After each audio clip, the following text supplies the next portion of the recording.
The Smart Cookie by Jory and Pete Oswald.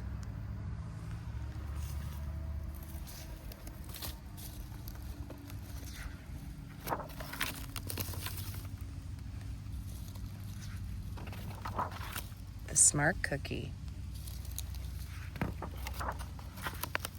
Greetings, I'm a cookie. I live in a bakery on a street corner near a river. Come on in. Welcome to our little community. It's a warm and supportive place to spend some time. Pretty fantastic, eh?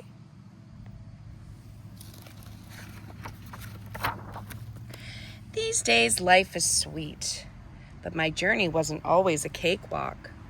When I was younger, I couldn't have imagined fitting in here. For a long time, I didn't feel comfortable speaking up or sharing my ideas. I didn't feel like a smart cookie. I wanted to be a cookie who knew all the answers. A cookie who felt confident in a group. A cookie who said, "Aha!"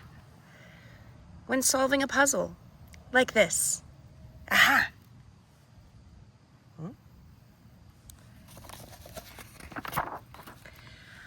Looking back, I had some trouble in my early days.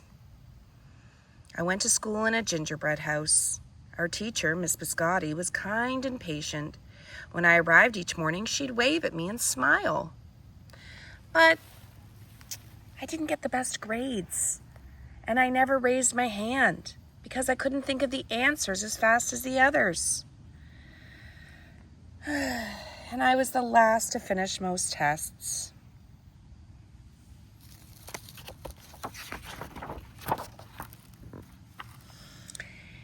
It wasn't because I didn't care, and it wasn't because I didn't try.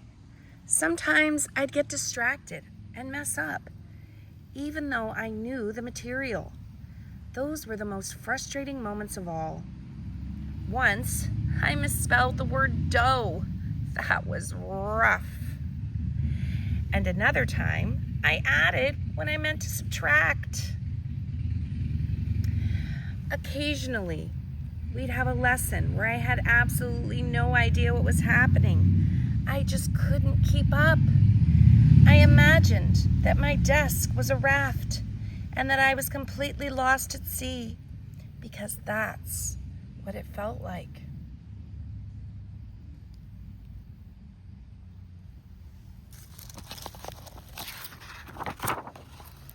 At night, I slept in a cookie jar.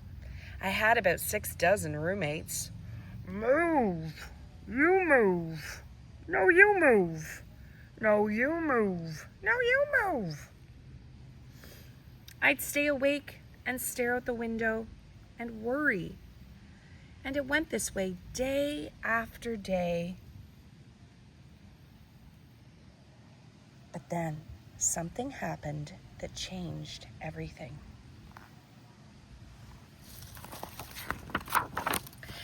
It all started with a homework assignment. Miss Biscotti requested our attention one afternoon. "Tonight, I would like you to create something completely original," she announced. "It can be anything you want. Please bring it to class tomorrow." That was it. There were no further instructions. Miss Biscotti winked at me as I gathered my belongings. I felt like I had a million butterflies in my stomach. Create anything? Something original?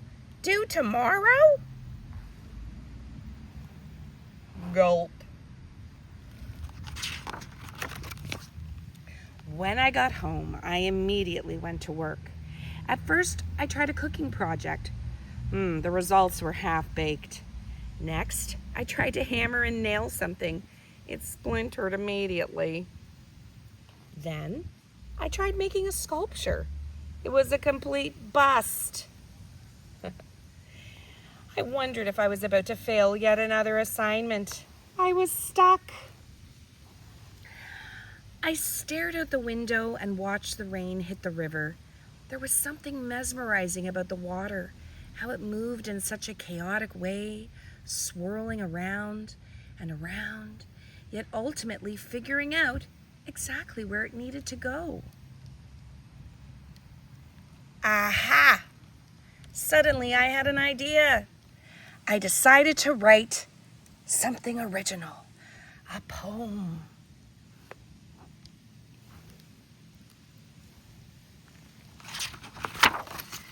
I came up with a title based on how I'd been feeling. My crummy days. I wrote and I wrote. After that, the rest of it seemed to fall into place. I lost track of time. An hour went by in a flash. Aha, I said when I was finished. I couldn't sleep that night, but it wasn't because I was worried. It was because I was excited. I felt like I had really accomplished something. I felt smart.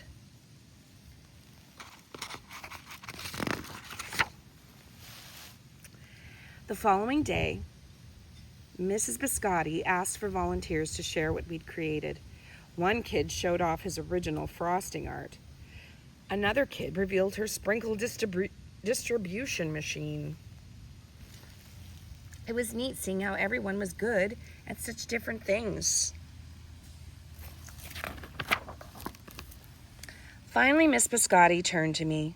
"Would you like to share anything?" she asked. Gulp. I gulped. I thought I'd probably crumble under the pressure. But I made my way to the front of the classroom. I noticed my hands were shaking. My mouth went dry.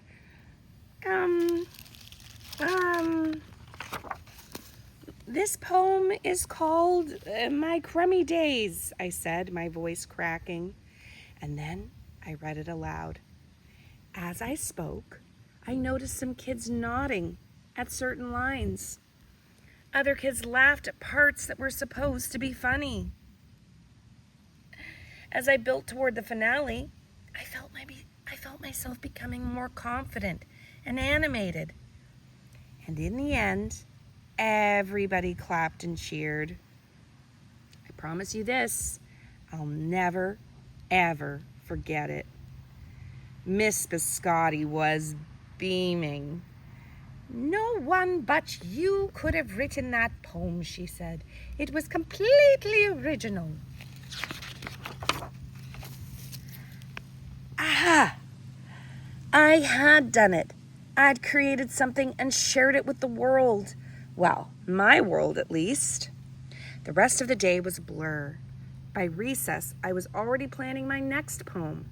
I would call it My Sweet Morning. Aha, I thought when I came up with the title. Later that afternoon, Miss Biscotti handed me a note. It said that I should keep on writing, no matter what. That meant so much to me. School was a bit different after that. I wasn't so scared to raise my hand or ask a question or share my work. Sure, some things still don't come as easily for me as they do for others. But now I know that you can be smart in many different ways. You don't have to have the answers to every question or suddenly be great at everything all at once. You just need a chance to try all kinds of things to find out who you are and what you like to do. As for me, I learned that I can write and I can think up great ideas, and I found plenty of other things I'm good at too. I no longer feel lost at sea. It's more like floating down a river, and the best part is there's always more to learn because we're all smart cookies.